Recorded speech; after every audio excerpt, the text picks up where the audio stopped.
Number 10. Sandman. Sandman has always had a kind of tragic story. He was a criminal who was in the wrong place at the wrong time, and due to radioactive exposure was granted his sand shape-shifting abilities. He hasn't always been a villain, and sometimes strives to become a sort of hero, though he usually ends up becoming a criminal once more in the end, tragically. He even has been known to be a sometimes friend of the Fantastic Four's Ben Grimm, aka The Thing, and Spider-Man. One dark story involving Sandman took place during one of the many times he fought Spider-Man. Spider-Man usually had creative and sometimes twisted methods when it came to how he chose to defeat Sandman. He vacuumed Sandman up at one point, tossed him into a wind turbine, and he's even set him on fire. But Spider-Man also at one point exposed Sandman to an experimental chemical substance, which caused Sandman to become insane and also caused him to become severely dirty, as dust and garbage and debris became attracted to him and entangled within him. The worst part of this was when Sandman pleaded with Spider-Man to fix him, as his mental state continued to worsen and deteriorate. And initially, Spider-Man was actually a jerk and refused to help. Pretty messed up. Number 9. Chameleon. One of the Spider-Man villains who I think deserves more recognition is the Chameleon. He's not only a great and powerful Spider-Man villain, but is also one of the oldest ones around, making his first appearance in the Amazing Spider-Man issue number 1. He's been here since the beginning, baby! Dmitry Smerdyakov is also related to another powerful Spider-Man villain, KRAVEN the Hunter. Chameleon is in fact KRAVEN's half-brother. Where KRAVEN brings strength and hunting prowess to the table as a villain, Dmitry brings intrigue, his intellect, and originally his technology, which was responsible for him being able to transform so perfectly into any person he wished to impersonate. Later on, however, this power was later changed to instead be a power granted through an experimental treatment. He's also been known to slowly kill his victims in an acid bath, and it is their cries for help that helps him to perfect his mimicry of their voice. Number 8. Hammerhead. Hammerhead has a pretty dark origin story in comparison to some other villains. He and his family had left the Soviet Union when he was young, and he grew up claiming to be Italian instead of Russian, even preferring to speak Italian in his family's home. However, this would anger his father and would prompt him to beat his son with a hammer, scarring up the young boy's head. That's pretty messed up. In the end, Hammerhead managed to work his way into the Italian mob and would also end up beating Spider-Man in a fight. He was given both cybernetic enhancements, including a partial adamantium skeleton, and had his strength level increased by Mr. Negative. He also has been known to work with Black Cat when she is walking on the more villainous, criminal, and organized crime side of things. Hammerhead would also get revenge on his father, killing him with a large hammer. His origin could have possibly served to inspire the Daredevil Netflix series Origins for Wilson Fisk, who also killed his father with the hammer. Number 7. MINDWORM. MINDWORM might not have been a major Spider-Man villain, but that doesn't mean that his story wasn't super dark and tragic. MINDWORM was William Turner, a mutant with powerful psionic powers who was kinda like a mental energy vampire, not to be confused with Will Turner from Pirates of the Caribbean. William needed to feed on others' mental energy or he'd actually die. As a child, he accidentally killed his mother in front of his father, draining her mental energy completely. His father went into shock and died as a result of witnessing this. William would then be raised in an orphanage, studying passionately and known for his intelligence. As an adult, he fed off of his neighbor's mental energy, taking a little from each person in his area, but not enough to kill anyone. Unfortunately, Spider-Man was one of his neighbors and sensed what MINDWORM was doing. Misunderstanding that William's psychic attack was for evil purposes, Spider-Man fought MINDWORM and handed him over to the police. Later on, the two enemies would actually become friends. However, MINDWORM would also later on once again relapse, becoming a criminal, as well as becoming severely mentally ill, in addition to being homeless. This all culminated into prompting MINDWORM to give up when he was being attacked by a street gang and allow himself to be killed.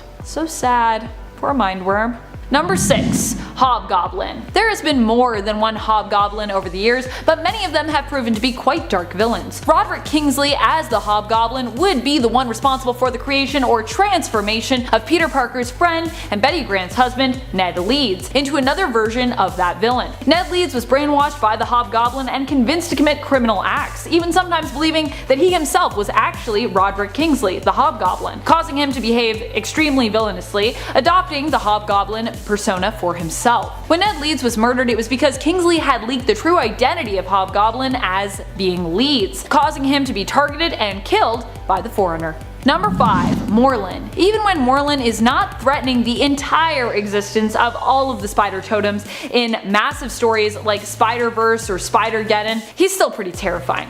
Despite looking like a gothic vampire wannabe, MORLUN is actually one of the Inheritors, a family of energy vampires who feed off of totems throughout the multiverse. In the story The Other, he also tormented Peter mercilessly, almost killing him at one point, beating him to death, and eating one of his eyeballs. Ew. Number 4. Kingpin. Despite the fact that Kingpin isn't one of the first people you think of when you think of dark and menacing Spider-Man villains, he's been around since the early days of Spider-Man's adventures, appearing in Spider-Man comics in the 1960s alongside many of Spider-Man's other classic villains. Wilson Fisk has always been one of the darkest, most menacing villains because of the amount of power and control that he wields. In the film Into the Spider-Verse, we saw respect paid to this character in terms of how great of a Spider-Man villain he truly is when he became the big bad of the film that Miles and his team of spider folks went up against. He was also the one responsible for killing the Peter Parker from Miles' own reality. And in the comics, he also almost killed Spider-Man's Aunt May after learning of Spider-Man's secret identity and choosing to target those Peter loved during the events of the Back in Black story. Number 3. Lizard. Lizard is one of the darkest villains on Spider-Man's roster because of how tragic his origins are. Kirk Connors basically is a victim in a monster horror story, a sort of werewolf-like scenario, but as a lizard instead of a wolf. Dr. Connors simply sought to explore the science behind possible limb regeneration, and it was his studies and exposure to an experimental serum that caused him to transform into the villain known as the Lizard. He is often presented as a villain who has no choice but to give in to his animal instincts, which is what makes him so villainous, while Connors himself really has no intention to harm others. The monster within him, however, the Lizard, often does. At one point he transforms back into the villain known as the Lizard during a story called Shed and is tragically consumed by his animal instincts completely, which causes him to eat his own son. It doesn't get much darker than that. Number 2. Carnage. Sure, Kindred is a former human and current demon from hell, but Carnage is like a demon on Earth. Even disregarding the dark attachment that the Carnage symbiote had to serial killer Cletus Cassidy, Carnage recently became an even more darker villain after the Carnage symbiote appeared to die attempting to preserve Cletus during his re-entry to the Earth's atmosphere. While attempting to protect its human host, the symbiote actually burned up, and even more tragic, depending on your perspective I guess, it failed to save Cletus, who also appeared to have died on arrival. However, the Null-worshipping cult known as the Church of Darkness managed to resurrect Cletus by bonding the Grendel symbiote to him, allowing them to become a new Carnage known as Dark Carnage. Cletus was intended to be the vessel that would allow Null to awaken and return, but in order to do so he would have to collect codices from the spines of those who had previously bonded to a symbiote. I mean, dark is also in the name for this version of Carnage, but also this guy literally eats spines for breakfast, lunch, and dinner. So yeah, pretty dark. Number 1. Jackal. Jackal, of course, is one of the darkest Spider-Man supervillains around. He was Gwen Stacy's teacher, Professor Warren, but became obsessed with Gwen and fell in love with her. When Gwen died during the battle between Green Goblin and Spider-Man, the professor blamed Spider-Man and decided he would create a clone of her and Peter Parker after learning of Spider-Man's true identity. He was the villain behind the events of Clone Saga, creating more than one clone of Peter and Gwen Stacy. And if you thought the Scorpion was scary, Jackal was also a villain who teamed up with Scorpion and even sent him to kill Spider-Man at one point. He also kidnapped and threatened the life of people Parker cared for, such as his good friend Ned Leeds. Number 10. Stunner. Angelina is one we all forget. She was for a time the devoted and loyal ally and girlfriend to Otto Octavius, who used his smarts to create virtual reality tech that allowed Angelina to live through a virtual form, an avatar who was stronger and that Angelina considered was more attractive in comparison to her true biological form. She got knocked into a coma for years following an explosion, and when she awoke years later she learned that Otto had died, though really Otto had moved his consciousness into Peter's body, becoming Superior Spider-Man. She swore revenge on Spider-Man, not knowing this, and once again took her virtual form of Stunner. Sadly, she was later defeated when her tech was disabled, and Superior Spider-Man created a virtual version of Otto to break up with Angelina. Number 9. Vermin. Vermin was a Spider-Man villain who really only became such because of previously being abused by others throughout his life. Edward Whalen as a young boy was severely mistreated by his father and ended up running away because of this. He then ran into Baron Zemo and Arnim Zola and became the victim of their experiments, which transformed him into a rat-like humanoid creature. They sent Vermin on a mission to eliminate their enemy, Captain America. This conflict eventually led him to be apprehended later on by both Captain America and Spider-Man, who ran into Vermin in New York City. Vermin would also become the prey of KRAVEN during his last hunt, and from there would end up becoming allies with Spider-Man actually. Number 8. Sandman. One of the most powerful villains around, especially as he can turn into and manipulate sand, just as long as there are no vacuums around for him to get trapped in, which is a thing that has happened in the comics before. Seriously, you can check it out in the original run of The Amazing Spider-Man in issue number 4. Though thankfully years later that was retconned to be a choice and not a weakness of Sandman's. So in reality, no, vacuums aren't that dangerous to the villain, who can not only reduce himself to tiny and deadly particles of sand which he can control, but who can also harden himself to be as tough as a very thick and solid rock face. Sometimes I just think, listen to what you're saying, Amanda. When you wrote that, people are definitely gonna be like, would you just say he can harden himself? But I mean his body, his form, okay? Get your minds out of the gutter. Sandman is powerful because of all he can accomplish in his sandy form, and all he can withstand. He's also played not only the part of a powerful villain and member of the Sinister Six, but has also been a powerful ally to Spider-Man at times as well. Number 7. Kingpin. When it comes to strength and influence, Kingpin is one of the best out there. Or should I say the worst. He's one of the worst. When you think Kingpin, you might think of Daredevil when it comes to his greatest enemy, but although Spider-Man might not be his number 1, Kingpin has still been terrorizing the webhead in addition to Matt Murdock since the Silver Age. In fact, Kingpin made his very first appearance in the Amazing Spider-Man comic issue number 50 in 1967. How about that? Kingpin is not only physically strong, but is also known for being a criminal mastermind with enough influence that even locking him up can't stop him. He's just got that much clout and that many connections. Number 6. RHINO. One of the Spider-Man villains that we often forget but who is exceedingly strong is RHINO, Alexei Saitsevic. He himself is a hard hitter in Marvel Strike Force though, so if you are working on that Sinister Six build, then he might be one of the first to come to your mind when we talk about powerful Spider-Man villains. RHINO got his powers from exposure to a combination of gamma radiation and chemicals. This granted him super strength, and while he's often depicted as being not quite one of the brightest of all the villains, he still packs quite the punch with or without his RHINO armor. I gotta say though, when I think of RHINO, I still think of him first as a guy who looks like he's running around the city in a RHINO onesie like in the 60s Spider-Man cartoon. Number 5. KRAVEN. For KRAVEN the Hunter, Spider-Man has always been the number 1 prize. This was the inspiration for the story KRAVEN's Last Hunt, where it appeared that KRAVEN had finally captured and defeated Spider-Man by killing him. In truth, he had simply incapacitated Spider-Man, placing him in a comatose, death-like state for a few weeks. When Spider-Man awoke, he discovered that KRAVEN had basically been standing in for him while he was out, and it was revealed to Peter that KRAVEN's whole plan was to beat Spider-Man at his own game, proving that he himself was a better hero than the Spider by becoming sort of Spider-Man?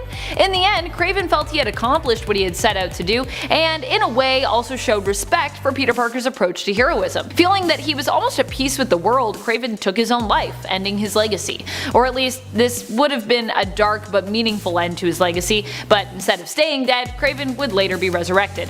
Oh, comics. Number 4. Norman Osborn. While Norman Osborn might not be the most physically powerful of all Spider-Man's opponents, he is definitely one of the most powerful in terms of influence and genius. One of the most influential villains of all time for sure. Norman Osborn has definitely caused Peter and many adjacent loved ones and allies the most grief and pain over time. Norman is also so powerful that he moved from being solely a Spider-Man villain to an Avengers villain and really kind of an all-heroes villain during the Dark Reign storyline, which is pretty impressive. Number 3. MORLUN and the Inheritors.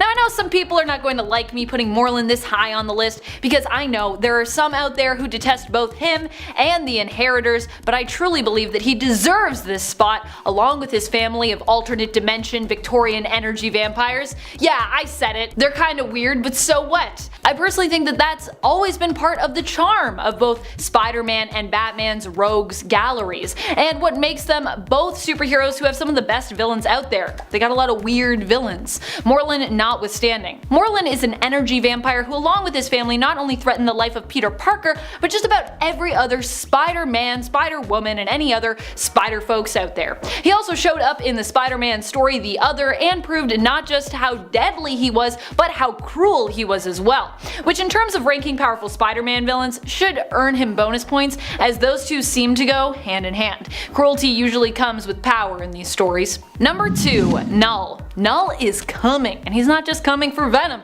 he's coming for everyone this time around. Still, originally Null was a cosmic god and villain intrinsically tied to Venom in the comics, and he was asleep, so he was a villain who not everyone had to worry about, cause you know, he was snoring. But Null being a Venom villain means that he is therefore part of the Spideyverse in comics, as Venom comes from Spider-Man comics originally. All in all, Spider-Man's world just keeps growing and expanding every year, especially as more and more are getting that additional symbiote fever.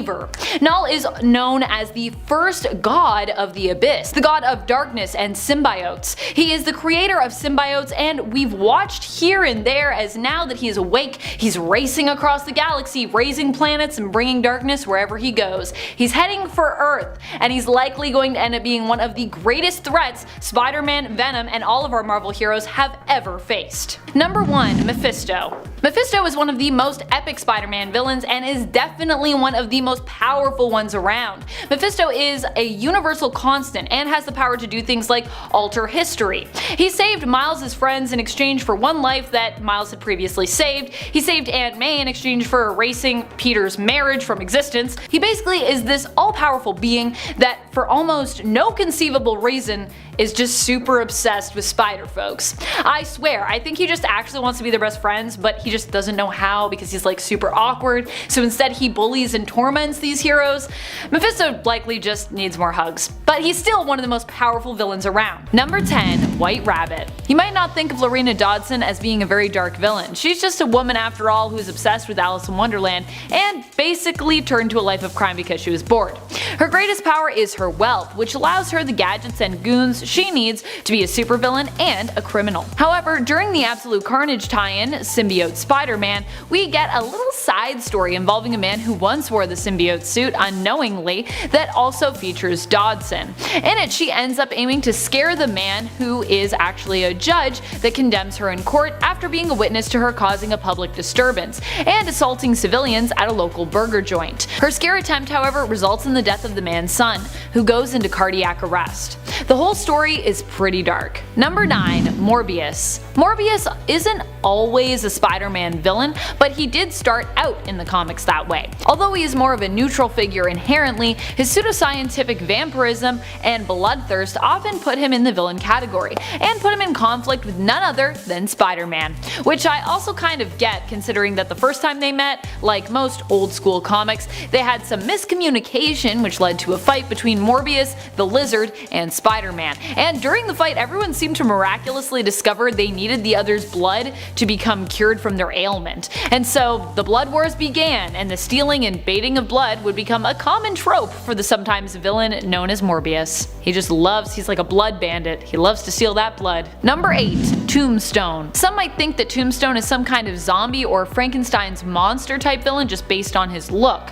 While Lonnie Lincoln was later on mutated by exposure to a chemical, which granted him superhuman strength and durability, previous to this, he was actually just a crime boss with albinism. In fact, it was likely all the teasing that he suffered as a child due to his condition that likely encouraged him to become an indomitable criminal, filing down his teeth to appear more intimidating. His dark, grim, yet striking appearance is also a result of the time period in which he was introduced. Tombstone made his first appearance in the Web of Spider-Man series in 1988. He's definitely got a very 80s villain look. Number 7. Sauron. We've talked about the dark tragedy that is Morbius' existence, and now it's time to talk about another monster villain of Spider-Man's rogue gallery, Sauron. Carl Lycos was bit by pteranodons from the Savage Lands while on an expedition with his father. These bites would cause Carl to transform later on, causing him to need to drain the life energy of others in order to survive, basically turning him into an energy vampire. But from there, his story would only get more strange and tragic. While siphoning energy from a mutant, he underwent a further transformation, turning him into a hybrid creature, part pteranodon, part human. While Sauron was originally introduced as a villain during the X-Men comics, Spider-Man would face him during his time working alongside the mutants, both taking on Sauron and the team known as the Savage Mutates, and later fighting against Sauron with his own mutant class that he was currently leading and teaching. I love Spider-Man as a mutant teacher, I think it's super cute. Number 6. Kane. Kane Parker was the broken clone that Jackal brought into the world first. His first discarded attempt at cloning Peter Parker. He's also the epitome of 90s edge and darkness with his originally dark billowing locks and tattered cape. Although not specifically a Spider-Man villain anymore, when Kane was originally introduced he was very much a misguided rogue. Kane is also known for his fragile psyche and unique ability known as the Mark of Cain. Many originally thought that this ability was Kane emitting acid from his hands to burn his victims, but in reality he actually has a bunch of tiny hooks on his hands that allow him to climb, like many spider folk and actual spiders. He can use these hooks to dig into someone's flesh, making it look like he has left an acid burn when really he just dug a bunch of super tiny spider hooks into their face. Yay. Number 5. Carnage. I was actually tempted to put Carnage even higher on this list because he's just so powerful. Cletus Cassidy might be dead inside, literally. Cletus Cassidy might be dead inside, but he still managed to live on throughout the absolute Carnage story arc and become reinvented as an even more terrifying villain once bonded to the Grendel symbiote, becoming not just Carnage, but Dark Carnage. And yeah, he was ultimately defeated, but hey, what a ride it was. Carnage not only terrorized Venom, aka Eddie Brock, and his son Dylan, but he also managed to kick the butt of both Spider-Men, both Peter Parker and Miles Morales. Let's also not forget that when Carnage first appeared, raining down destruction and chaos in the comics, Spider-Man also needed to team up with Venom to even stand a chance against the villain. Number 4. Norman Osborn. Green Goblin, as he was originally known, has had a lot of different villain identities. Norman Osborn is often a criminal mastermind, and was the criminal mastermind behind the events of Dark Reign, when he was known as the leader of the Dark Avengers, Iron Patriot. He has also stepped in as a sort of alternate Carnage, believing he himself was in fact Cletus Cassidy, and has been known as the combination villain of Red Goblin as well, probably one of the most terrifying iterations we have seen of him yet as a villain. And he was also the Goblin King for a time. No relation to Madeline Pryor's Goblin Queen, by the way. But when it boils down to it, Norman Osborn is one of the darkest Spider-Man villains because he is so focused on going that extra mile just to find new and insanely twisted ways to torture Peter Parker and Spider-Man. Dude is crazy. I love it. Number 3. Kindred. This villain is pretty dark since it's been alluded to that they are a demon from hell. In life, they were someone close to Peter Parker who was betrayed by him and by Norman Osborn. They have returned to get vengeance and use demonic centipede creatures to manipulate others by having these summoned creatures crawl inside those that they wish to torment. Ick. But also not ick to house centipedes, which are lovely little creatures who feed on other house pests. We like house centipedes, but we do not like demon mind control centipedes. Yes? Except MJ maybe is a fan, as she was actually pretty nice to Kindred centipedes prior to us really knowing that they were definitely a villain out to get revenge on Peter Parker, of course. Number 2. Scorpion. Originally, Matt Gargan was just a private investigator hired by Jameson to uncover the secret of how exactly Peter Parker was able to get the best pictures of Spider-Man. He was later coerced into participating in an experiment wherein he was combined with the traits of a scorpion. This gave Gargan superpowers but also drove him insane, transforming him into a criminal and a villain. During Dark Reign, Matt Gargan would become Norman Osborn's Spider-Man on his Dark Avengers team, bonding with the Venom symbiote, and becoming one of the most vicious iterations of Venom to date when bonded with it. In fact, anytime Scorpion and the Venom symbiote have merged in the comics, they become a deadly villain, often going on a murderous rampage, shamelessly consuming their victims, and becoming an almost uncontrollable level of deadly. If you thought Eddie Brock's Venom was scary, no. Scorpion as Venom is scary. Number 1. villain, Mephisto. Of course, it can't possibly get more dark than Mephisto. When it comes to his feud with Spider-Man, or Spider-Folks for that matter, Mephisto seems to have a bit of an obsession. He saved Aunt May for Peter in exchange for his marriage to MJ, saved Miles Morales as Spider-Man's teammates in exchange for the life of a civilian that Miles had saved in that other timeline where his teammates died, and he convinced Otto Octavius as Superior Spider-Man to return to a life of villainy in order to defeat an alternate reality Spidey who was also that Earth's Norman Osborn. That's like getting rid of 2 Spider-Men with 1 stone. I like to imagine he keeps these little wins and trophies in a shrine that he has in his closet, because he is secretly the biggest Spider-Man fan ever. He even possessed Gwenpool's brother, and she's really only a small percentage related to the Spider-Verse as a sort of alternate version of Gwen Stacy mixed with Deadpool. Mephisto has revealed it's his dream to make life a living hell for all Spider-Folks everywhere. How nice. Add in the fact that he's basically Marvel's version of the devil, and you've got one twisted and dark Spider-Man villain. Possibly the most dark.